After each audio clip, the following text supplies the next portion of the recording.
നമസ്കാരം, നിളയൊരു വിശേഷങ്ങളിലേക്ക് സ്വാഗതം. ഗതാഗതക്കുരുക്കിൽ അമർന്ന പട്ടാമ്പി. മേലെ പട്ടാമ്പിയിലാണ് മണിക്കൂറോളം നീണ്ട ഗതാഗതക്കുരുക്ക് അനുഭവപ്പെടുന്നത്. പട്ടാമ്പി ടൗൺ ശനിയാഴ്ച രാവിലെ മുതൽ തന്നെ ഗതാഗതക്കുരുക്കിൽ അമരുന്ന കാഴ്ചയാണ് കാണാനായത്. മേലെ പട്ടാമ്പിയിലാണ് ഗതാഗതക്കുരുക്ക് രൂക്ഷമായത്. മണിക്കൂറോളമാണ് വാഹനങ്ങൾ ഗതാഗതക്കുരുക്കിൽ അകപ്പെട്ടത്. മേലെ പട്ടാമ്പിയിലെ ഓഡിറ്റോറിയത്തിലെ കല്യാണവും പ്രധാന പാതയിലെ അഴുക്കുചാൽ നിർമ്മാണവുമെല്ലാം ഗതാഗതക്കുരുക്കിന് ഇടയാക്കിയിരിക്കുന്നത്. വലിയ തോതിലുള്ള വാഹനങ്ങളുടെ വരവ് പട്ടാമ്പി ടൗണിലെ അക്ഷരാർത്ഥത്തിൽ ഗതാഗതക്കുരുക്കിൽ വീർപ്പ് മുട്ടിച്ചു. പോലീസിന്റെ നേതൃത്വത്തിൽ നിയന്ത്രണങ്ങൾ ഏർപ്പെടുത്തിയെങ്കിലും ഒന്നും ഫലം കണ്ടില്ല. രാവിലെ തുടങ്ങിയ ഗതാഗതക്കുരുക്ക് വൈകുന്നേരം വരെയും തുടരുന്ന കാഴ്ചയാണ് മേലെ പട്ടാമ്പിയിൽ കാണാനായത്. മുന്നേ ഒരു കല്യാണം ഉണ്ടായി കഴിഞ്ഞ ആഴ്ച. അന്ന് ഇതേവരെ പട്ടാമ്പി കംപ്ലീറ്റ് ബ്ലോക്കായി. ഇപ്പൊ ഇന്നും ഇതാ ബ്ലോക്ക് ആവണ്. ഇത് ഈ ഓട്ടോ വന്നിട്ട് ഓട്ടോ ഓടാനും പറ്റുന്നില്ല, ഒരു ഓട്ടോ കിട്ടുന്നില്ല. 11 മണി മുതൽ നിൽക്കൽ തുടങ്ങിയതാ. ഇതിന്റെ അവസ്ഥ പെടുത്തുക. ഇതിപ്പോൾ എന്താണ് ഇതിനുള്ള സജ്ജീകരണം എന്നുള്ളത് അവരെന്നെ തീരുമാനിക്കണം. ഇത്ര വലിയ കല്യാണങ്ങൾ ഇവിടെ വെക്കാൻ പറ്റുമോ എന്താന്നുള്ളത് ജനങ്ങളുടെ ബുദ്ധിമുട്ടിക്കുക. പലയിടത്തേക്കും പോണവരുണ്ട്, യാത്രക്കാരുണ്ട്. കൊപ്പം നടുവട്ടം ഗ്രാമണിയിൽ സംസ്ഥാനതല ചിത്രരചന ശില്പശാല തുടങ്ങി. 3 ദിവസങ്ങളിലായി നടക്കുന്ന ശില്പശാല നാളെ സമാപിക്കും.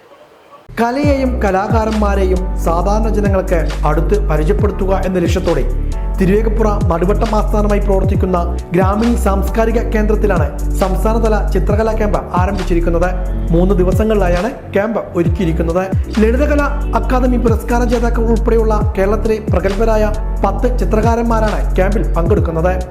സമകാലിക ചിത്രകലയുടെ പ്രായോഗിക രീതികളും ആവിഷ്കാരങ്ങളും ഗ്രാമീണ ജനതയ്ക്ക് നേരിട്ട് പരിചയപ്പെടുത്തുകയാണ് ക്യാമ്പിലൂടെ ലക്ഷ്യമിടുന്നത്. ചിത്രരചനയ്ക്ക് പുറമെ നാടകം, സംഗീതം, കഥപറച്ചിൽ തുടങ്ങിയ വൈവിധ്യമാർന്ന കലാപരിപാടികളും ഇതോടൊപ്പം നടത്തുന്നുണ്ട്. കഴിഞ്ഞ ദിവസമാണ് ശില്പശാല ആരംഭിച്ചത്. ശനിയാഴ്ച രാവിലെ മുതൽ ചിത്രരചനയായിരുന്നു. ശ്രീജ പള്ളമാണ് ശില്പശാല ഡയറക്ടർ. ചിത്രകലാകാരന്മാരായ TK Anitha, TM Azeez, Bindi Rajagopal, Lathadevi NB, Nirmal CJ, OC Martin, PG Sreenivasan, Rajendran Pulloor, Ramanan Vasudevan, TR Udayakumar തുടങ്ങിയവർ ശില്പശാലയിൽ പങ്കെടുക്കുന്നുണ്ട്. ഞായറാഴ്ച രാവിലെ തുറവ് യാത്രയും കഥപറച്ചിലും നടക്കും. വൈകിട്ട് 3 മണിക്ക് ചിത്രപ്രദർശനത്തോടു കൂടിയാണ് ശില്പശാല സമാപിക്കുക. ഷാജി ഊരാളുടെ നേതൃത്വത്തിൽ മിന്നുന്നതെല്ലാം എന്ന നാടകവും അരങ്ങേറി.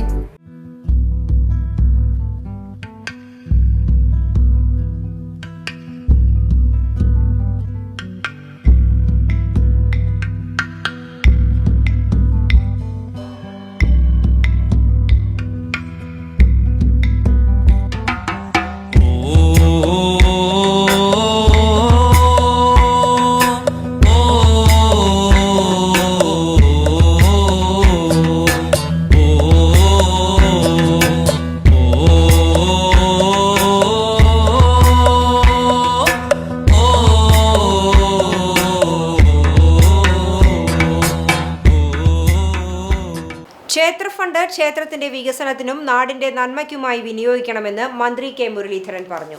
ഗുരുവായൂർ തെക്കേനടയിൽ ശ്രീ ഗുരുവായൂരപ്പൻ ഓഡിറ്റോറിയത്തിൽ നിർമ്മിച്ച അത്യാധുനിക സംവിധാനങ്ങളോടെയുള്ള സ്റ്റേജിന്റെ സമർപ്പണം നിർവഹിച്ച് സംസാരിക്കുകയായിരുന്നു മന്ത്രി. തിരുപ്പതി ക്ഷേത്രത്തിൽ ലഭിക്കുന്ന ഫണ്ട് തിരുപ്പതി ക്ഷേത്രത്തിന്റെ വികസനങ്ങൾക്ക് ഉപയോഗിക്കുന്നതിനൊപ്പം ആ നഗരത്തിലെ ആശുപത്രി തുടങ്ങിയ വികസനങ്ങൾക്ക് വിനിയോഗിക്കുന്നതായും മന്ത്രി പറഞ്ഞു.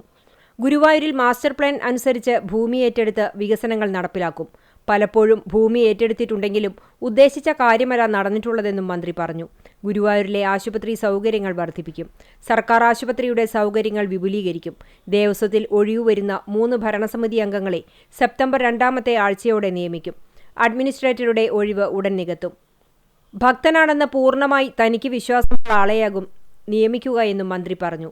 ദേവസ്വം ചെയർമാൻ AV ഗോപിനാഥ് അധ്യക്ഷനായി. NK അക്ബർ MLA, ഗുരുവായൂർ നഗരസഭാ ചെയർപേഴ്സൺ സുനിത അരവിന്ദൻ എന്നിവർ മുഖ്യാതിഥികളായിരുന്നു.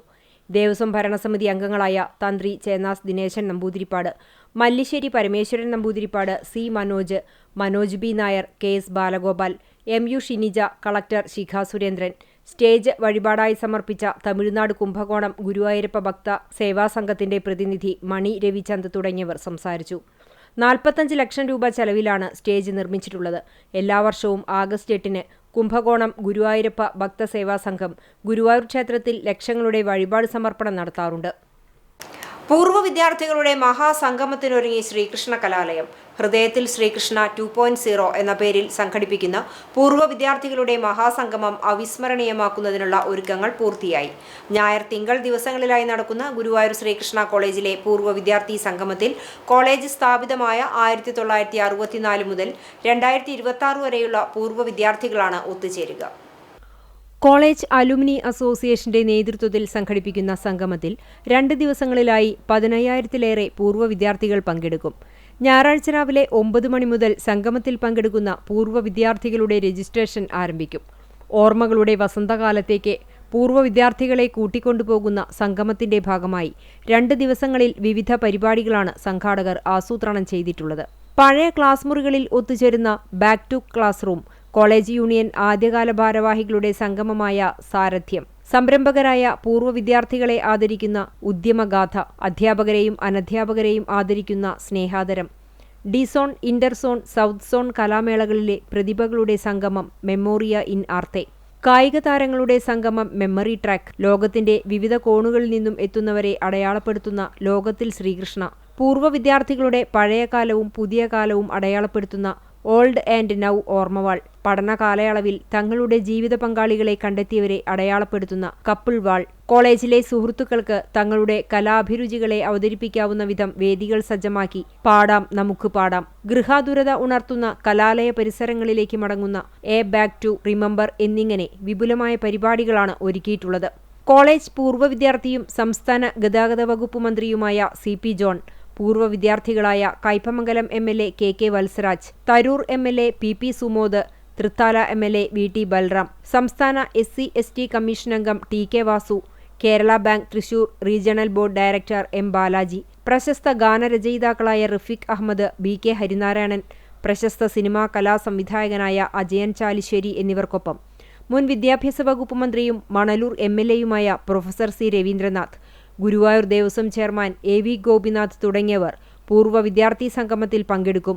2022 ജൂലൈ 17-18 തീയതികളിൽ സംഘടിപ്പിച്ച ഹൃദയത്തിൽ ശ്രീകൃഷ്ണ സീസൺ 1 ശേഷമാണ് വിപുലമായ രീതിയിൽ ആയിരക്കണക്കിന് വിദ്യാർത്ഥികളെ പങ്കെടുപ്പിച്ച് 2ാം സീസൺ സംഘടിപ്പിക്കുന്നത്. മഹാസംഗമത്തിന്റെ ഭാഗമായി ഞായറാഴ്ച വൈകിട്ട് 7 മണിക്ക് ഐഡിയ സ്റ്റാർ സിംഗർ ഫെയും ശ്രീരാഗ് നയിക്കുന്ന ഗന്ധർവാസ് ബാൻഡിന്റെ മ്യൂസിക്കൽ ഷോയും, തിങ്കളാഴ്ച ഉച്ചതിരിഞ്ഞ് 5 മണിക്ക് ആതിരം ഫോക്ക് ബാൻഡിന്റെ സംഗീത പരിപാടിയും, വൈകിട്ട് 8 മണിക്ക് DJ നൈറ്റും അരങ്ങേറും. പ്രണയത്തിന്റെയും സൗഹൃദങ്ങളുടെയും സമരാവേശങ്ങളുടെയും ഓർമ്മകൾ നിറഞ്ഞു നിൽക്കുന്ന കലാലയത്തിന്റെ അക്ഷരമുറ്റത്ത് വീണ്ടും ഒന്നുചേരാനെത്തുന്നവരെ വരവേൽക്കാൻ ഒരുങ്ങിയിരിക്കുകയാണ് കുന്നിൻ മുകളിലെ ക്യൂബ എന്നറിയപ്പെടുന്ന ശ്രീകൃഷ്ണ കലാലയം. തൃത്താല വിദ്യാഭ്യാസ ഉപജില്ലാ കായികമേളയുടെ ആദ്യ ഇനമായ ഫുട്ബോൾ മത്സരത്തിൽ എല്ലാ വിഭാഗത്തിലും കരുത്തറിയിച്ച് കുമരനെല്ലൂർ മഹാകവി Akkitham memorial higher secondary school. കഴിഞ്ഞ 3 ദിവസങ്ങളിലായി പെരിങ്ങോട് സ്കൂൾ മൈതാനത്താണ് മത്സരങ്ങൾ നടന്നത്. സീനിയർ, ജൂനിയർ വിഭാഗങ്ങളിൽ 2ാം സ്ഥാനവും സബ് ജൂനിയർ 4ാം സ്ഥാനവും നേടിയാണ് കുമരനെല്ലൂർ സ്കൂൾ ടീം മുന്നേറിയത്.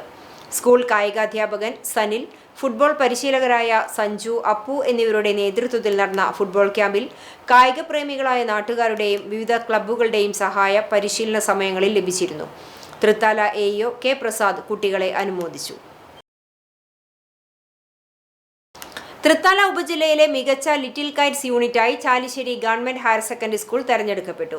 കേരള സർക്കാരിന്റെ 100 ദിന കർമ്മ പരിപാടിയുടെ ഭാഗമായി പാലക്കാട് ജില്ലയിൽ സംഘടിപ്പിച്ച പ്രധാന അധ്യാപകരുടെ യോഗത്തിലാണ് പുരസ്കാരവും സർട്ടിഫിക്കറ്റുകളും വിതരണം ചെയ്തത്.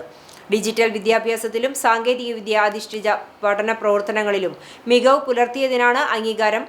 കൈറ്റ് ജില്ലാ കോർഡിനേറ്റർ Y സിന്ധു, പാലക്കാട് ജില്ലാ ഉപജില്ലാ വിദ്യാഭ്യാസ ഡയറക്ടർ TM സെലീന BV എന്നിവരിൽ നിന്നും സ്കൂൾ യൂണിറ്റ് പ്രതിനിധികളായ മുഹമ്മദ് യാസിൻ, സഫ എന്നിവർ സർട്ടിഫിക്കറ്റുകൾ ഏറ്റുവാങ്ങി. Deputy head mistress Sheeba P Jose, little kites മെന്റർമാരായ സന്തോഷ്, സ്മിത, കൈറ്റ് കോർഡിനേറ്റർ സിന്ധു എന്നിവർ പങ്കെടുത്തു. സാമൂഹ്യ പെൻഷൻ വിതരണത്തിൽ നിന്നും സഹകരണ ബാങ്കുകളെ ഒഴിവാക്കിയ നടപടിക്കെതിരെ പട്ടാമ്പിയിൽ പ്രതിഷേധം. കേരള കോഓപ്പറേറ്റീവ് എംപ്ലോയീസ് യൂണിയന്റെ നേതൃത്വത്തിലായിരുന്നു പ്രതിഷേധ സംഗമം സംഘടിപ്പിച്ചത്. പെൻഷൻ വിതരണ ചുമതലകൾ കുത്തക ബാങ്കിന് വിട്ടുകൊടുത്ത്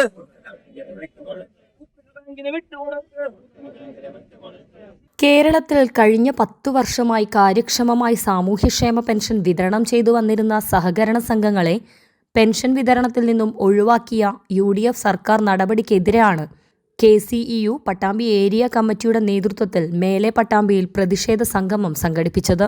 CITU ജില്ലാ ജോയിന്റ് സെക്രട്ടറി NP വിനയകുമാർ സംഗമം ഉദ്ഘാടനം ചെയ്തു. സഹകരണ ബാങ്കുകളും മറ്റു സഹകരണ സ്ഥാപനങ്ങളും ചേർന്നുകൊണ്ട് കുറ്റമറ്റ രീതിയിൽ നടത്തിവരുന്ന ഈ പ്രവർത്തനത്തെ തകർക്കുന്ന നടപടിയിലൂടെ ഇന്ന് അധികാരത്തിലിരിക്കുന്ന DD സതീശൻ ഗവൺമെൻറ് സാമൂഹ്യക്ഷേമ പദ്ധതി, പെൻഷൻ പദ്ധതിയെ തന്നെ ഇല്ലാതെയാക്കാനുള്ള നീക്കത്തിൻ്റെ ഭാഗമായിട്ടാണ് കാണാൻ വേണ്ടി കഴിയുന്നത്. നമുക്കറിയാം, നേരത്തെ പാചകവാതകത്തിൻ്റെ സബ്സിഡി കേന്ദ്ര ഗവൺമെൻറ് പറഞ്ഞു, നിങ്ങൾ ആധാറുമായി ലിങ്ക് ചെയ്ത് ഷെഡ്യൂൾഡ് ബാങ്കിൽ അക്കൗണ്ട് തുടങ്ങിയാൽ എല്ലാ മാസവും അക്കൗണ്ട് വഴി സബ്സിഡി തിരിച്ചു നൽകും എന്ന് പറഞ്ഞു. 2-3 മാസങ്ങളിൽ സബ്സിഡി കിട്ടിയുള്ളവരുണ്ടാവാം. എന്നാൽ അതിനുശേഷം ഒരാൾക്ക് പോലും സബ്സിഡി ഇപ്പോൾ കിട്ടുന്നില്ല. ആരും പാചകവാതകത്തിൻ്റെ സബ്സിഡിയെക്കുറിച്ച് ചോദിക്കുന്ന പോലുമില്ല. അതുപോലെയാണ് ഭിന്നശേഷിക്കാരുൾപ്പെടെയുള്ള വയോജനങ്ങൾ ഉൾപ്പെടെയുള്ള ആളുകളോട് പറയുന്നത്, നിങ്ങൾ ദേശസാൽകൃത ബാങ്കിൽ പോയി അല്ലെങ്കിൽ വാണിജ്യ ബാങ്കിൽ പോയി അക്കൗണ്ട് തുടങ്ങി ആധാറുമായി ലിങ്ക് ചെയ്യണം. നിങ്ങൾ നോക്കൂ, നമ്മുടെ സാധാരണക്കാർക്ക് കയറി ചെല്ലാൻ പറ്റുന്നതാണോ ദേശസാൽകൃത ബാങ്കുകൾ? ലക്ഷക്കണക്കിന് രൂപയുടെ പണമിടപാട് നടത്തുന്നവർക്ക് തന്നെ ഒന്നിൽ കൂടുതൽ തവണ അല്ലെങ്കിൽ മാസത്തിൽ നിശ്ചിത തവണ ഇടപാട് നടത്തിയാൽ പിഴ ഈടാക്കുന്ന സ്ഥാപനമാണ് ദേശസാൽകൃത ബാങ്ക്. KCEU ജില്ലാ വൈസ് പ്രസിഡന്റ് C ജയപ്രകാശ് അധ്യക്ഷനായി. Area president P Unneenkutty, treasurer T Krishnadas തുടങ്ങിയവർ സംസാരിച്ചു. ഇതോടെ നിളയോര വിശേഷങ്ങൾ സമാപിക്കുന്നു. നമസ്കാരം.